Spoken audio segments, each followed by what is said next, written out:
আজকের এই ইন্টার্নশিপ প্রোগ্রামের প্রথম পর্বের সমাপ্তির পর দ্বিতীয় পর্বের আগমনের সময় অ্যাটর্নি জেনারেল অফিস যে কর্মসূচি নিয়েছে সেই কর্মসূচির জন্য অ্যাটর্নি জেনারেল অফিসকে ধন্যবাদ। আমরা চাই আগামী দিন এই যে ইন্টার্নরা যেভাবে শিখে গেল আমাদের বাংলাদেশ গড়ার জন্য, ভবিষ্যৎ বাংলাদেশের জন্য, আইনি পরিকাঠামোর মধ্যে চলা একটি বাংলাদেশের জন্য যে পথে তারা পা দিয়েছে, যে পথ 6 মাসের জন্য শেষ করলো, আমরা মনে করি এই 6 মাস তাদের শুরুর 6 মাস। একটা কবিতার কথা আছে, সব কিছুরই শুরু আছে শেষ হয়ে যায়, ফাগুন এসে বারে বারে সেও ফিরে যায়। ফলে শুরু হয়েছে, শেষ হবে, আসবে, যাবে, কিন্তু তাদের যে ফুট স্টেপ, তাদের যে ফুটপ্রিন্ট, এটা আগামী দিনে শুধু অ্যাটর্নি জেনারেল না, সমস্ত সেক্টর একটি আলো ছড়াবে।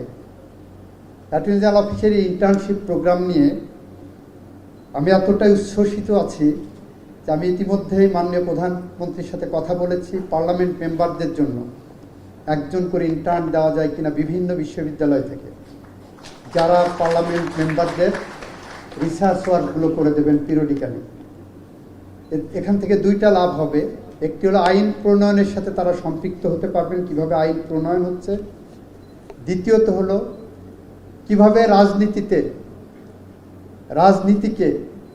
রাজনৈতিক পরিবেশকে একটি সুস্থ, পরিশীলিত এবং যুক্তিতর্কের জায়গায় আনা যায়, সেরকম একটি জায়গা হয়তো আমরা তৈরি করতে পারবো। তা আমরা এই জায়গাও চিন্তা করছি, let us think about that as well. Mahmuddin Khokon ভাই আছেন আমাদের সম্মানিত এমপি সাহেব, আই হোপ আমাদের এমপি সাহেব এই ধারণাকে আরও বেশি এগিয়ে নিয়ে যাবেন, কারণ he is very powerful MP in the parliament. আমরা অ্যাটর্নি জেনারেল অফিসের আরও বেশি সংস্কার চাই। অ্যাটর্নি জেনারেল অফিসে বসার জায়গা নাই, খুব কষ্ট হয় আমাদের কলিগদের, আমার সাবেক কলিগদের বসার জন্য। এটাকে আরও কীভাবে আধুনিকায়ন করা যায় সে মর্মে আমি ইতিমধ্যেই বাজেটে অন্তর্ভুক্তির জন্য আমার অফিসকে নির্দেশ দিয়েছি, যাতে বাজেটে এই সেক্টরে কিছু বরাদ্দ দেওয়া হয়। একইভাবে বার কাউন্সিলের পরীক্ষাকে কিভাবে আরও বেশি যুগোপযোগী করা যায়। বার কাউন্সিল পরীক্ষাতে একটা ডিসপ্যারিটি আছে, আমি এনরোলমেন্ট কমিটির মেম্বার হিসেবে দেখেছি। আই হোপ যে আমাদের অন্য মেম্বাররাও এখানে এই জিনিসটা অনুধাবন করবেন। যেমন আপনার বিশ্ববিদ্যালয়গুলোতে ভর্তির ক্ষেত্রে যারা ইংলিশ মিডিয়ামে পড়ে, ও লেভেল, এ লেভেল, তাদের ভর্তির ক্ষেত্রে বাংলা লেভেলে যারা পড়ে আসছে, আমরা আমাদের সাথে কম্পিটিশন করতে তাদের খুব হার্ডেস্ট সিচুয়েশন ওভারকাম করতে হয়, কারণ আমাদের প্রশ্নের পদ্ধতি হয় বাংলা।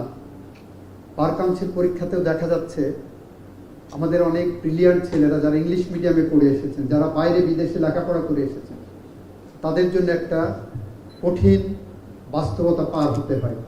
বার কাউন্সিলের চেয়ারম্যান সাহেব আছেন, বার কাউন্সিলের সদস্য আছেন এখানে, ওনাদেরকে অনুরোধ করব এই বিষয়গুলো আপনারা একটু ভালো করে খতিয়ে দেখবেন, কিভাবে এটা আরও বেশি যুগোপযোগী করা যায়।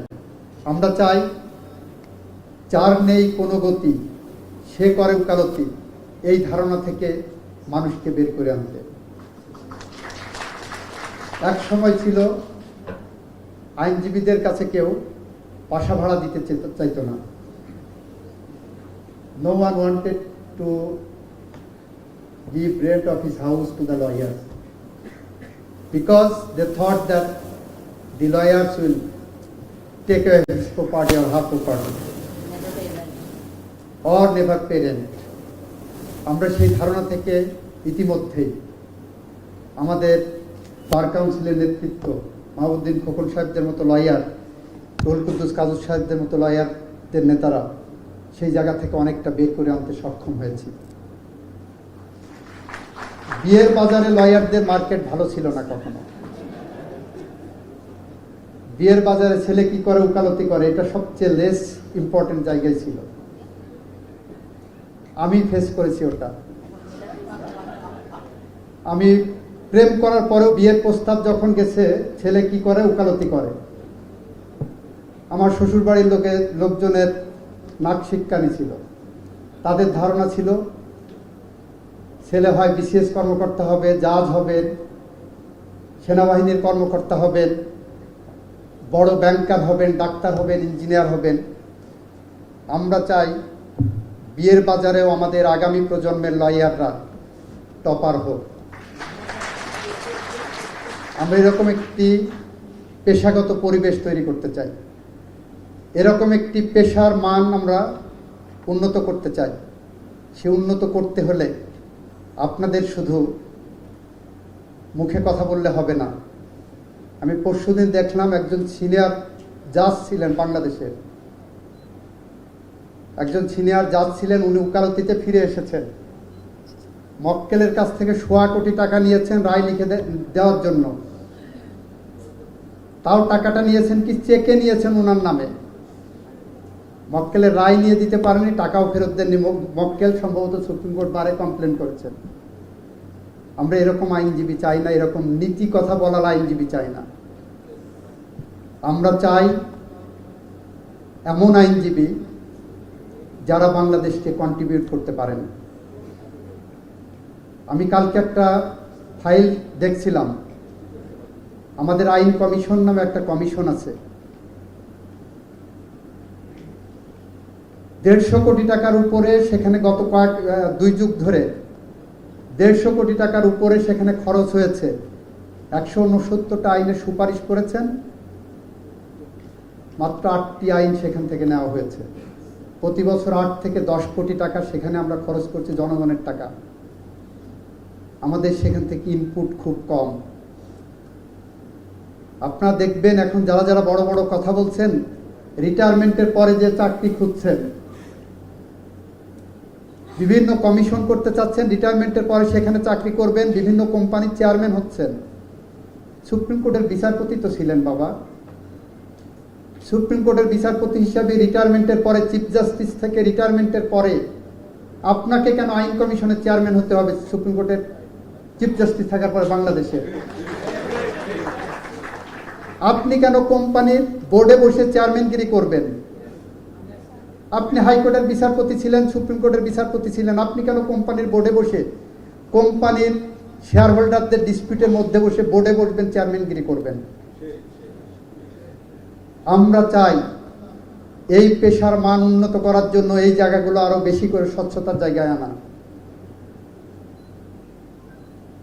হাইকোর্টে বিচার করতে বসে চিন্তা করবেন কোন ল চেম্বারের বেশি আরবিট্রেশন আছে, রিটায়ারমেন্টের পরে আমার কিছু আরবিট্রেশন লাগবে। সেই জায়গাগুলো আপনারা লক্ষ্য করছেন। একদিকে যেমন একসময় প্রশ্ন উঠেছিল, তত্ত্বাবধায়ক সরকারের প্রধান বিচারপতির পদ দেওয়া হলে এই জুডিশিয়ারির মধ্যে একটা ধাক্কা লাগবে। ঠিক একইভাবে প্রশ্ন এসেছে রিটায়ারমেন্টের পরে কোনো জাজকে এরকম প্রলোভনমূলক জায়গায় দিতে গেলে, ঝুলিয়ে রাখলে এই প্রতিষ্ঠানে ধাক্কা আসবে, সুপ্রিম কোর্টের মতো প্রতিষ্ঠানে ধাক্কা আসবে। আমরা চাই এই সবগুলো যাচাই বাছাই করে একটি স্বচ্ছ স্বাভাবিক আইনি প্রক্রিয়ায় যেতে, যাতে করে আমাদের আগামী প্রজন্ম যেমন একদিকে স্পেস পায়, একইভাবে আগামী প্রজন্ম একটি সাংবিধানিক কাঠামোর মধ্যে রাষ্ট্রকে নিয়ে যাওয়ার জন্য তাদের জ্ঞান গরিমা দিয়ে, তাদের প্রজ্ঞা মেধা দিয়ে, তাদের সততা, তাদের সাহস দিয়ে এই বাংলাদেশকে সামনের দিকে নিয়ে যেতে পারেন। এই কথা বলে আমি আমার কথা শেষ করছি। সবাইকে ধন্যবাদ। আসসালামু আলাইকুম।